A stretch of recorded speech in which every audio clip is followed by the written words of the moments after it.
You guys are always asking me, what motorcycle should I buy? What's a great vintage bike for this point, this price point, this price point? I'm thinking about getting this. Well, here's my list of the top 25 vintage motorcycles under $5,000. For this video, I did a lot of research. I went through many listings to make sure that they're easily accessible and easily findable for the most point underneath the $5,000 price point. My rules for vintage motorcycles are really, it has to be before the 90s, but most of these bikes are going to be 70s bikes or earlier, and that's just because that's really what I think of when I think of vintage motorcycles. 80s are starting to become vintage now, and even the 90s bikes are starting to become vintage, but those bikes are still a lot newer than the 70s bikes and have a completely different appeal and a completely different buyer. But in this video, we're going to be focusing on the true vintage bikes. When I say the word vintage, most of the time, almost everyone thinks about the 70s bikes or the earlier 50s, 40s, 30s, 20s British bikes. So let's get into it. The first bike I have on the list is the BMW R100. The BMW R100 was produced from 1976 for 20 years, all the way until 1996. The BMW R100 was almost unchanged and was such a good bike from BMW at the time. I felt it had to be the first bike I mentioned for under $5,000. Most of them are very easily findable under 5,000, around 3,000 to 4,000. You can find a nice example of a bike. There are some people who are asking like 8,000, 9,000 for some of their bikes, but they're clearly not selling. If you're not familiar with BMW's R lineup, the R lineup consists of boxer twins, which are horizontally opposed motors, something like a Subaru or a Porsche. It had 2 cylinders, 1,000 cc's, and made between 60 and 70 horsepower, but it had a front disc brake, unlike some of the earlier BMWs like my R69, and had a proper conventional front end, unlike the Earl forks, which also kind of are a weird design from the early 60s and 50s. They call these motors the Airheads because the heads of the motorcycles stick out into the air. They're all air-cooled 4-stroke bikes. I think for the price you can get them at, there's so many different things that people like to do with them. I love the BMW R100 Cafe Racers. The people who do them correctly, put some time and money into them, they look absolutely fantastic. But even from a stock perspective, there's touring versions of it, there's naked versions of it, and I think all of them have their purposes, and there's almost a bike for every rider. It's a perfect vintage bike with incredible reliability for a fantastic price. I don't think you can go wrong with the BMW R100, which is why it had to be the first bike on this list. Before we get too far in the video, I want to mention these bikes are not in any order rank-wise. They're kind of just all bikes that I want to mention in a list of 25. Moving on to the second motorcycle. The second bike on the list I want to mention is the Yamaha RD350. Produced between 1973 and 1975, it has a 6-speed transmission and a parallel twin 2-stroke making 39 horsepower, which might not seem like the most in the world, but you gotta keep in mind this bike has a wicked power band and it kept up to much bigger bikes in its time. The Yamaha RD350 is a fantastic vintage looking bike with an insane noise, and it is one of my favorite bikes from this time. It has a cult following and they are rapidly appreciating in value, but there are multiple Yamaha RD350s for sale under $5,000 in very nice condition. Now the RD350 was produced between 1973 and 75, but before 1973 there was a bike called the R5, which has the same motor, same frame, everything other than a couple aesthetic changes, but it has a drum brake in the front and it also only has a 5-speed transmission. For someone who has a budget of $5,000, I suggest you completely ignore the earlier version and go with the RD350 because it's better in every single way from a collector standpoint and even from a riding standpoint, because the RD350 is really the bike that everyone is after, when the earlier one just lacks in multiple ways. I absolutely love these bikes and I hope to add one to my collection in the near future. As of right now, I haven't been able to locate one because they are kind of hard to find.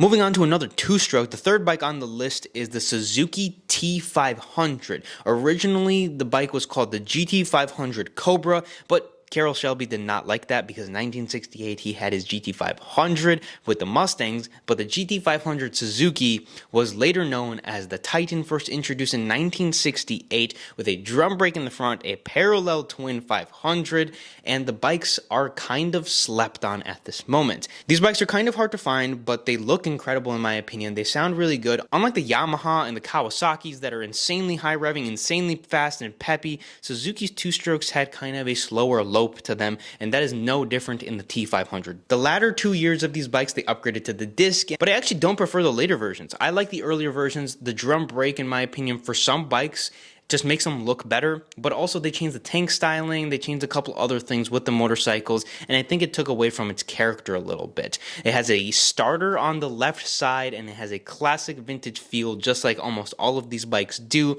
and I had to add it to this list as another motorcycle that I am yet to find. They're a little harder to find, but you can definitely get them under $5,000, but it does make more power than the Yamaha at 46 horsepower, and overall, I think the Titan is one of my favorite bikes that Suzuki made in the time, even more than their 3-cylinder air-cooled bike, which is also later on this list.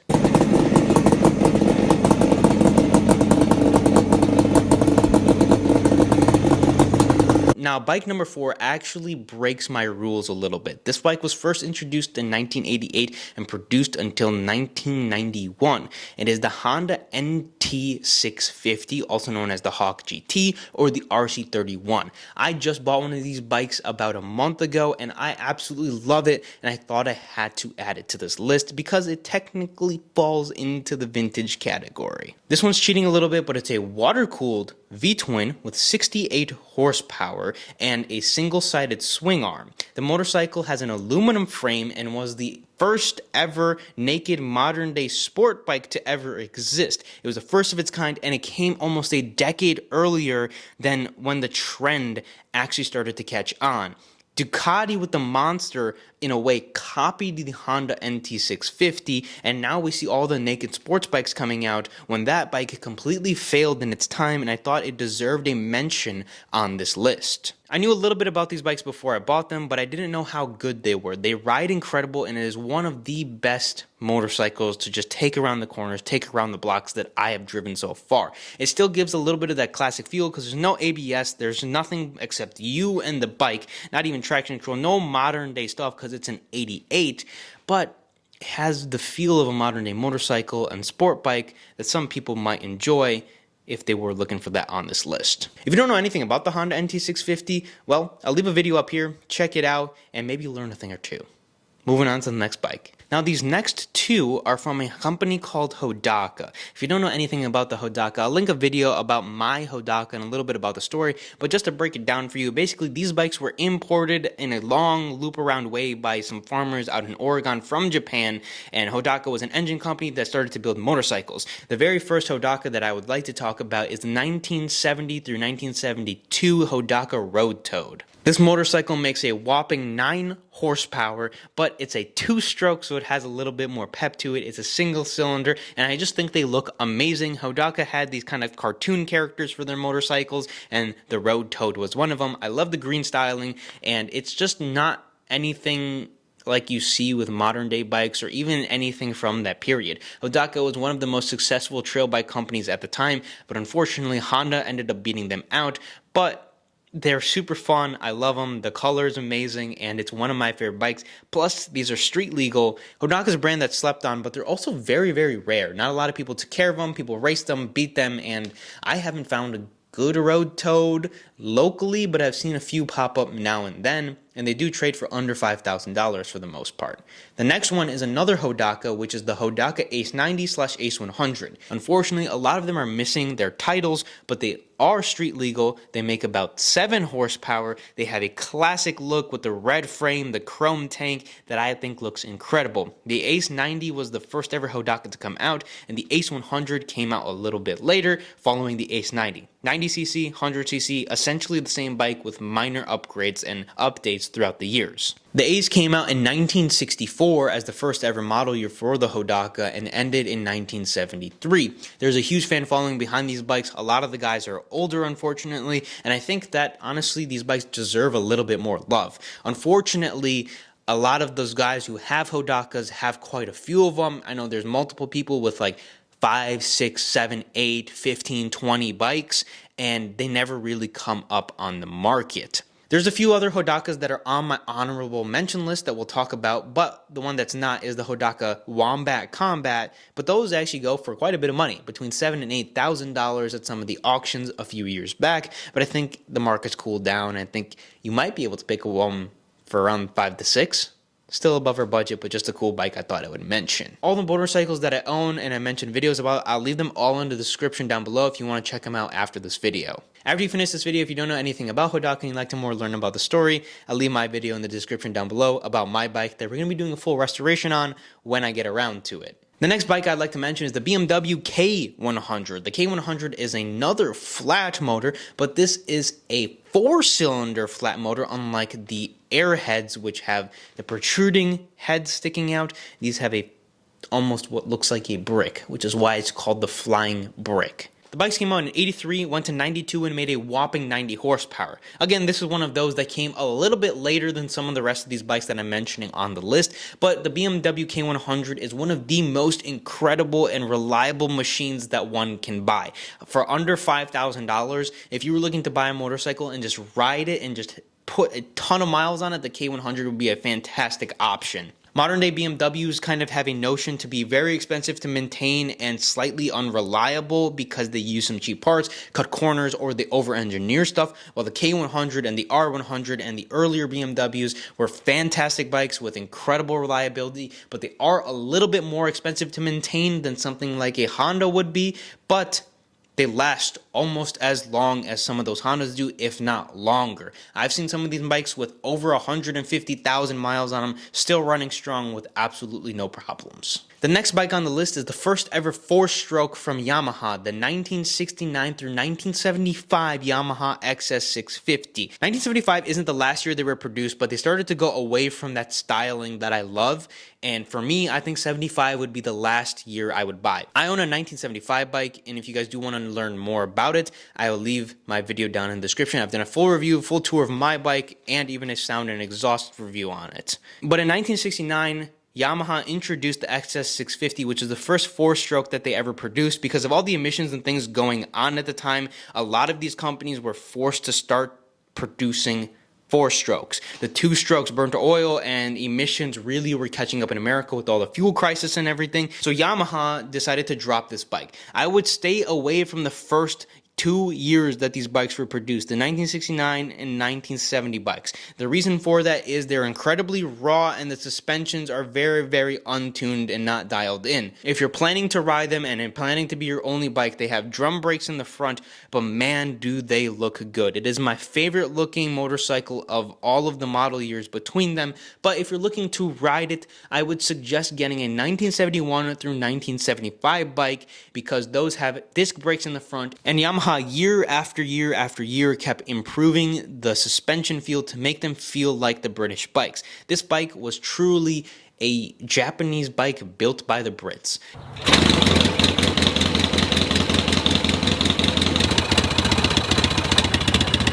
Now the next bike I would like to bring up is the Bonneville 750 Triumph. Now if I was looking at the Bonneville, I would actually buy the SX650. You can get a better example for less money.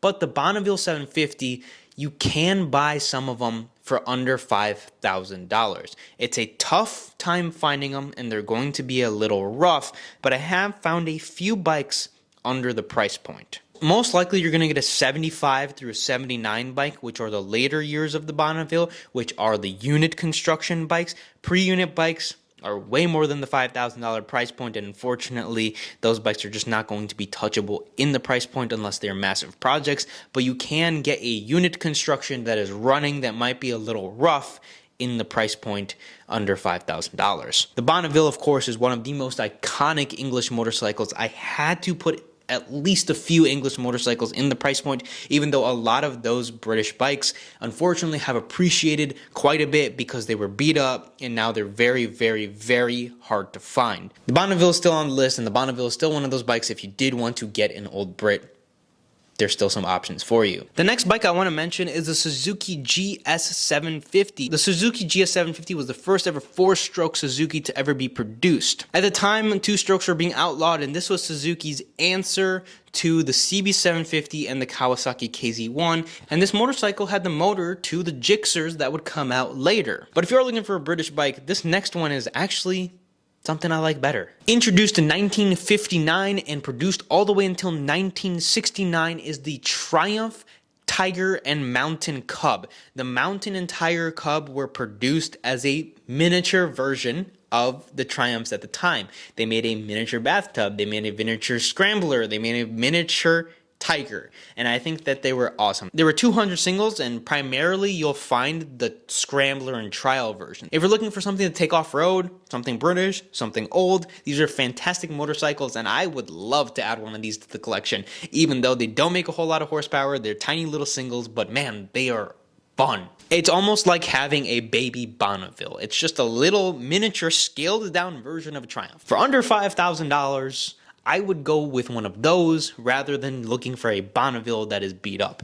You can find incredible examples if you were wanting to spend $5,000, but you can probably get a few rougher examples for $3,500 to $4,000, and you can get some of the Scrambler or Trials versions for even cheaper because they've been beat up a little bit. Now at this point you're probably wondering, why have I not mentioned Honda? Honda has made some of the best motorcycles in this period, and well, let's get into some of the Hondas, but before that, let's do some honorable mentions that didn't make the list for a few different reasons. Let's talk about them. The very first bike I'd like to mention is a Honda. It is the Honda 1100F, produced only in 1983. Recently, I've seen two of these bikes trade under $5,000. The reason this bike didn't make the list is, well, because I don't really think that it's under a $5,000 bike. I don't know why I saw not one but two bikes trade under this price point, but I think it'd be very hard to replicate another bike under the price, and I would very much like to add one of these bikes if they have dropped in value. I think it's a very honorable mention and something to watch out for in the current market, because these bikes were produced for 1 year, and I think that they were kind of one of the peak bikes for Honda, meaning it took the 750 formula and it took it all the way to the very top level that it could go. Another bike I'd like to mention is the Honda CX Turbo, another 80s bike that is under $5,000 that hasn't really been under $5,000 for quite some time. The CX Turbo started to trade hands for close to $10,000. The reason it's not on this list, even though I have seen multiple bikes at this point sit on the market listed for less than $5,000, is because it's a garbage motorcycle all around. They look incredible, but the actual functionality of the turbo is basically non-existent. Power-wise, they're not really there, but they're cool motorcycles and definitely something to be mentioned. I just don't think I'd pay $4,000 to $5,000 for them. I think realistically, if one nice one was for like $35,000, I might consider picking it up just to add it to my collection.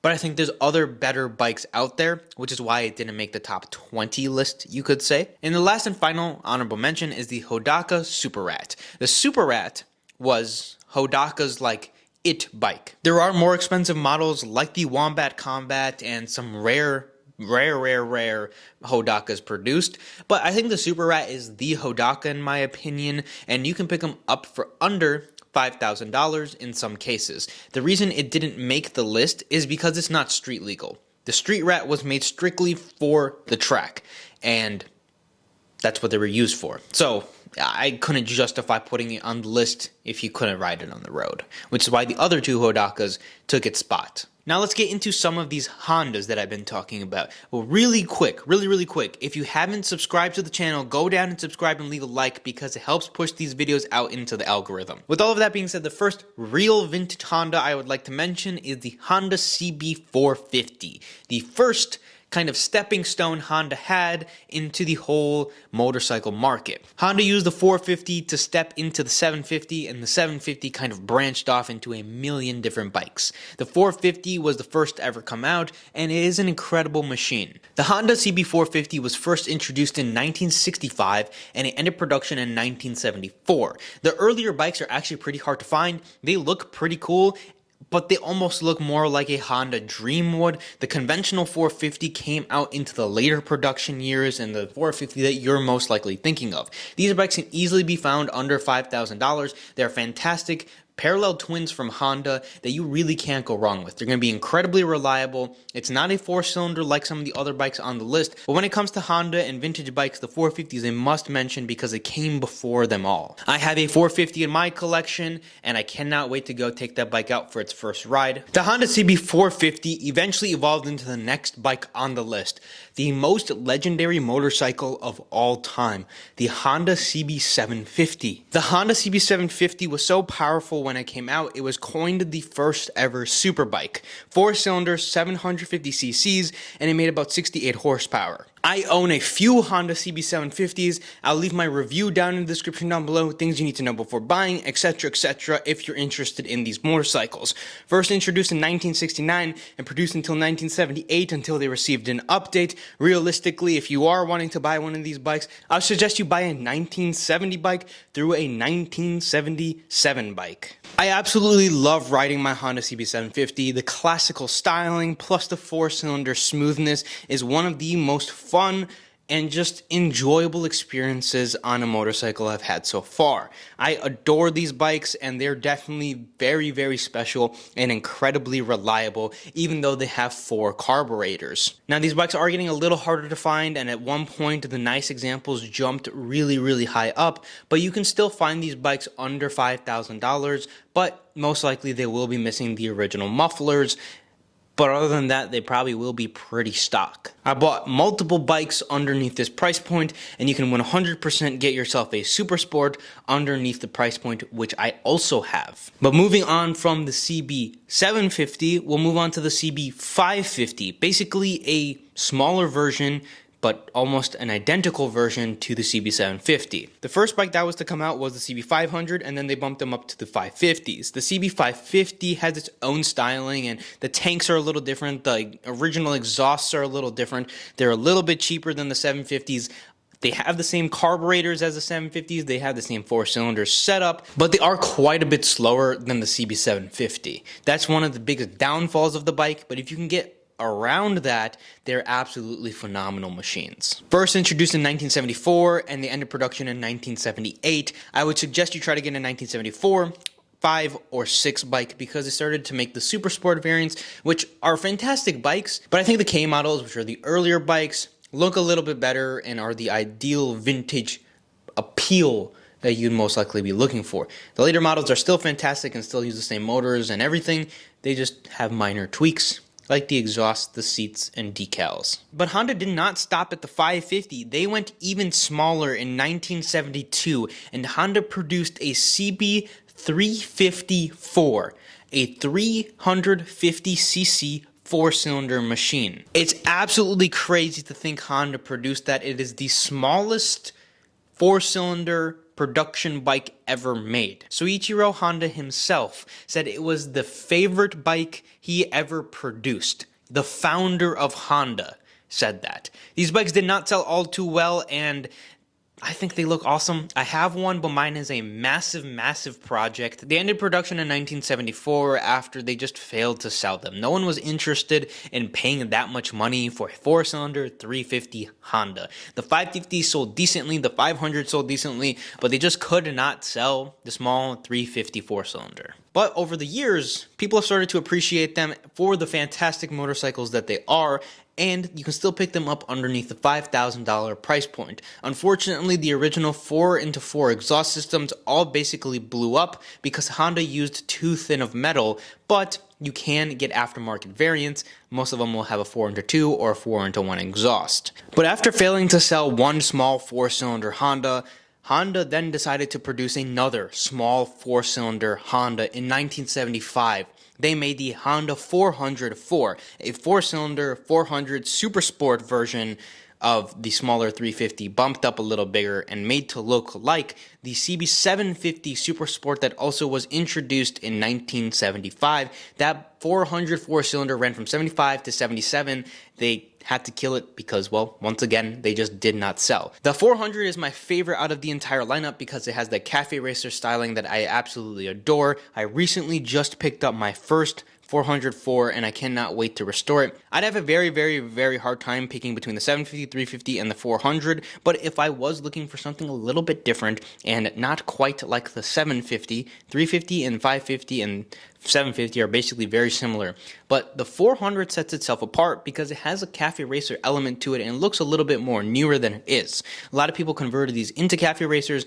They are very rare. Most of them came in red, but they also did make a yellow for Canada and they came in blue as well. Out of the 750, 550, 350, and the 400, the 400 is really the most collectible out of them, other than the 750. Nice 750s can fetch a lot of money. A nice 400 can also fetch upwards towards $10,000, but you can still find good bikes for under $5,000 that need little to no work and are just really good riders, and even some that might be able to be turned into show bikes. But at the end of the day, they're made for riding, and you can find fantastic riders that have been well maintained, well documented for this price point. And that brings me to the final Honda that I have on the list, the Honda GL1000, produced between 1975 and 1976. This was the first ever Goldwing to come out. The 75 bikes are kind of the cream of the crop. Honda used billet aluminum parts and very high quality materials on the 1975 Honda GL1000. In 1976, they went to some cheaper parts, and in 1977, they changed the bikes quite a bit between the exhausts and minor appearance things. The motors were the same, flat four carburetors sitting on the top, a glove box in the gas tank. They spent almost $1 billion developing this motorcycle. It is a fantastic, large cruiser bike that you can enjoy. A lot of people put fairings on them and everything. I have a 1975 bike that I'm working on bringing back to original. I stripped all of the ugly fairings off of it and it is back to its true glory of the naked cruiser bike that it is. The Honda GL1000 is an absolute amazing machine, especially for under the $5,000 price point. If you're someone who's looking for a nice original condition bike, you can pick one up under $5,000, ready to go with minor maintenance, and you could have a very, very nice bike. Obviously, GL stands for Goldwing, and this original bike did not have any of the big bulky fairings on it, and I really, really like it, and honestly would recommend it to you guys because the Honda Goldwing, I mean, they've been tested, right? People have put 600,000+ miles on these motorcycles, and they are incredibly rock solid. Now, this next bike was introduced in 1987, and it's actually still being produced to this day. It might be a little bit of a cheater one, but it's the Yamaha TW200. The TW200 is an enduro. It has the big fat tires, and it's a whole lot of fun for beginner riders or even seasoned riders who are looking for just something to putz around, go take on the beach, etc. The TW200 still falls into a vintage bike category for me because it has that old school styling, it's still carbureted, the spoked wheels, and it doesn't have any modern day technologies other than electric start. They still have the analog gauges even till this day, and they haven't really done anything to change that, and I absolutely love the TW200 for all of those things, which is why I thought I had to include it on this list. You can easily find them under the $5,000 category because brand new, they cost less than $5,000. Throughout the years, the only thing that really changed was the colors. There were some whites and blues. Right now they're doing the grays, but I absolutely love the white colors and the crazy colors that came out in the late 80s and the 90s. The next bike on the list I have is the BMW R75/5, also known as the Toaster Tank. I think you can understand why everyone wants to call it the Toaster Tank. This bike is almost like an earlier version of the R100, a little less powerful, but the tank design makes it a little quirky and different that I thought I had to add it to a list as a secondary bike to the R100. They're made from the mid-70s to the mid-80s, and you can find them easily in nice condition for under $5,000. Now I've got this far and I have yet to mention Kawasaki. The first bike I'd like to mention is the Kawasaki H1. 3 cylinders, 2-stroke, produced between 69 and 75. Now the H2s have appreciated so much in value, which are the 750 triples, but the H1s you can still find under $5,000. The H2s are hard to find under $10,000, which is absolutely crazy. A nice H1 will set you back between $7,000 to $10,000, but you can find some rougher riding bikes for less than $5,000. I've seen a few recently, and I think they are beginning to drop in value just a little bit because, I mean, they're not worth like $7,000 for one that's been molested, to be honest with you. I've seen one recently for sale for about $3,500 that is a little beat, but it does run, it does ride, but it has been modified. But honestly, for that price, putting another $1,000 into it to make it back to its original glory, you're still gonna be missing some parts and pieces, and it's not gonna be 100% period correct, but you can get pretty close for that much. I had to mention it on this list because honestly, that's one of the most legendary bikes from this period. The Widowmaker, the H2, the H1, they're awesome machines, and my dream bike is a Kawasaki H2 750. I would love to have one in the collection in the amazing purple color, but they're just a little too unobtainable right now.